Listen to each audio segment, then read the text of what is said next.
online, elektronik, televisi, radio, live streaming online. Terima kasih. Pada hari ini Partai Buruh bersama organisasi Serikat Buruh, Serikat Petani, Nelayan Miskin Kota, guru honorer, dan juga pekerja rumah tangga, aktivis perempuan, lingkungan hidup dan HAM melakukan aksi di seluruh Indonesia secara serempak. Aksi di depan gedung DPR diikuti ribuan buruh yang berasal dari Jabodetabek, Kerawang, Cilegon, Serang, dan sebagian dari Jawa Barat, Bandung. Aksi ini juga serempak dilakukan di Surabaya, di Makassar, Semarang, dan beberapa kota besar lainnya. Medan, Batam, Banjarmasin, Gorontalo, dan kota-kota industri lainnya. Ada 5 tuntutan yang dilakukan oleh Partai Buruh bersama organisasi Serikat Buruh, Petani, dan lainnya. Yang pertama adalah tolak undang-undang pembentukan peraturan perundang-undangan atau kita kenal dengan Undang-Undang P3 yang sudah disahkan oleh DPR bersama pemerintah dalam revisinya beberapa waktu yang lalu. Undang-Undang P3 ini adalah ibunya dari undang-undang, tapi revisi dibahas hanya untuk akal-akalan hukum, bukan kebutuhan hukum. Dibahas hanya 10 hari oleh Panja Balek, dan yang membahas sama yang juga membahas Undang-Undang Cipta Kerja Omnibus Law. Jadi bisa dipastikan ini hanya akal-akalan hukum dari DPR dan pemerintah untuk meloloskan Omnibus Law, Undang-Undang Cipta Kerja. Undang-undang ini juga dibahas dengan diam-diam, tidak melibatkan partisipasi publik, tidak melibatkan semua tim akademis, dan tidak melibatkan para stakeholder yang akan terkena dampak daripada Undang-Undang Omnibus Law Cipta Kerja. Karena itu kami meminta DPR dan pemerintah untuk mencabut Undang-Undang P3 yang sudah direvisi tersebut kembali pada undang-undang yang lama.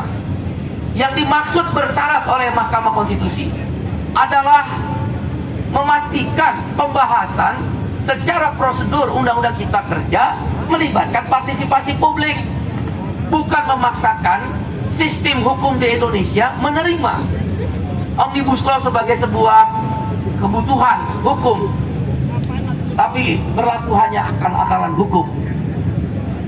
Dan juga kami minta Undang-Undang P3 ini segera tidak dijadikan alasan untuk membahas Undang-Undang Cipta Kerja. Yang kedua, bila mana DPR tetap memaksakan kehendak tidak mencabut Undang-Undang P3 untuk pintu jalan membahas Omnibus Law Undang-Undang Cipta Kerja, bisa dipastikan kami menyuruhkan mogok nasional, stop produksi. 5 juta buruh akan terlibat di dalam aksi ini di 34 provinsi. Partai Buruh punya 34 provinsi, 480 kabupaten kota, 4.000 kecamatan, dan anggota kami adalah hampir total dari semua serikat buruh, 4 konfederasi besar, dan 60 federasi tingkat nasional, Serikat Petani Indonesia, dan juga Forum Guru Honorer, juga bergabung UPC, Urban Poor Consortium, PRT, pekerja rumah tangga. Bisa dipastikan 10 juta akan terlibat dalam aksi pemogokan umum, mogok nasional, dengan menggunakan aturan Undang-Undang Nomor 9 tahun 1998 dan Undang-Undang Nomor 21 tahun 2000 yang dibenarkan untuk melakukan pemogokan. Yang kedua isunya adalah tolak Omnibus Law Undang-Undang Cipta Kerja.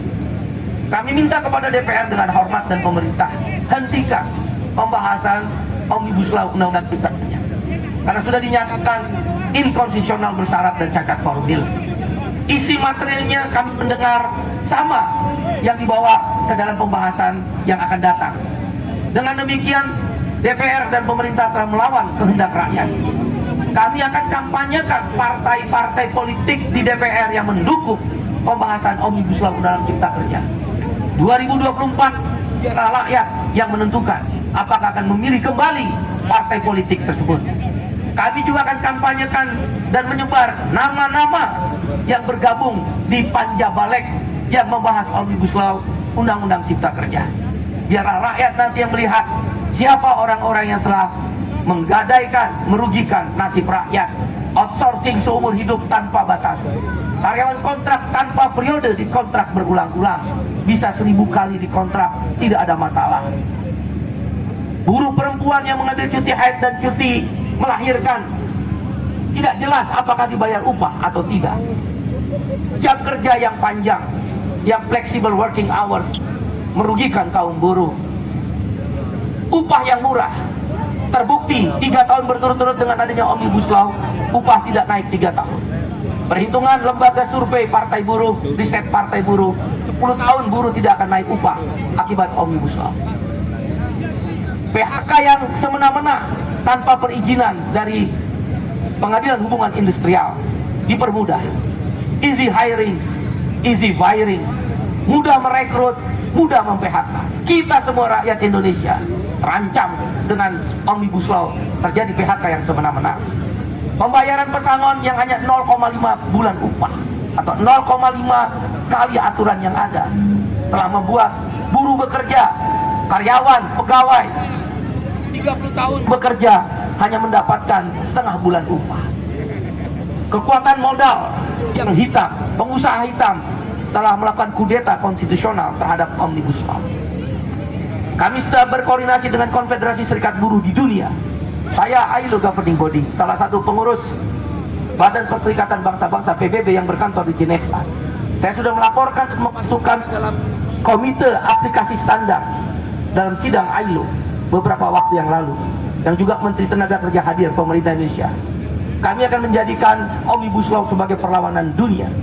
Bahkan KBRI di seluruh dunia akan diserukan aksi-aksi oleh Konfederasi Serikat Buruh Sedunia atau ITUC yang berkantor di Brussels.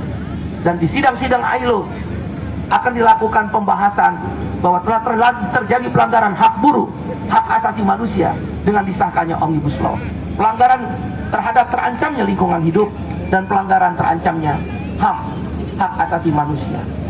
Oleh karena itu kami meminta agar Omnibus Law, Undang-Undang Cipta Kerja, hentikan, stop pembahasannya, jangan dilanjutkan. Kalau dipaksakan, bisa dipastikan partai buruh dan organisasi-organisasi yang ada akan menyerukan pemogokan nasional selama 3 hari. Waktunya kita akan lihat sampai dengan adanya pembahasan. Kami akan mengorganisir pemogokan yang meluas terhadap Omnibus Law. Oleh karena itu, stop pembahasan Omnibus Law Undang-Undang Cipta Kerja. Yang ketiga, isunya adalah sahkan RUU PPRT, Rancangan Undang-Undang Perlindungan Pekerja Rumah Tangga. Sudah 17 tahun RUU PPRT tidak disahkan.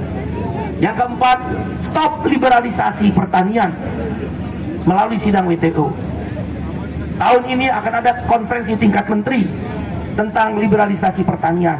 Indonesia harus menolaknya karena mengancam petani Indonesia. Daya beli petani akan hancur. Harga-harga produk pertanian akan berlipat ganda. Korporasi-korporasi industri pertanian akan melibas petani-petani rakyat. Karena itu, tolak liberalisasi pertanian melalui konferensi tingkat menteri WTO, World Trade Organization. Yang kelima, kami meminta KPU, Komisi Pemilihan Umum, mencabut masa kampanye 75 hari. Karena KPU berbahaya sekali melanggar undang-undang.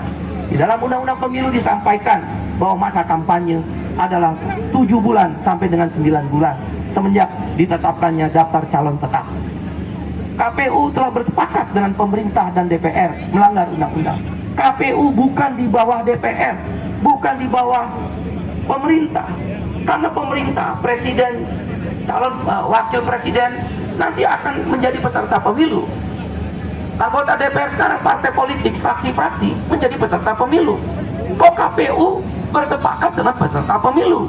Bagaimana dengan partai politik baru, termasuk partai buruh? Bagaimana dengan partai politik yang non-parlemen? Berarti KPU sudah tidak berlaku, pemilu tidak bersih. pemilu tidak jujur dan adil. Karena itu cabut masa kampanye 75 hari. Kembali pada undang-undang masa kampanye 7 sampai 9 bulan. Kami akan mengorganisir pemogokan nasional sesuai tuntutan waktu May Day ada 18 tuntutan. Hari ini tuntutannya adalah 5 tuntutan. Demikian, dan ini bukan aksi yang hit, ini adalah aksi lanjutan. Akan terus menerus seluruh Indonesia kita akan gerakkan di 34 provinsi, 480 kabupaten kota. Mogok nasional akan diikuti 15.000 pabrik stop produksi. 15.000 pabrik stop produksi.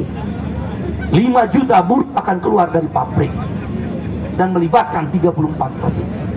Dan ini meluas. Mudah-mudahan kami yakin Bapak Presiden Jokowi akan mendengar suara ini dan mendorong menteri-menteri terkait bersama pimpinan DPR untuk menghentikan pembahasan Omnibus Law Undang-Undang Cipta Kerja yang kami tolak. Terima kasih. Saya Said Iqbal, Presiden KSPI sekaligus Presiden Partai Buruh. Terima kasih kawan-kawan. Terima kasih.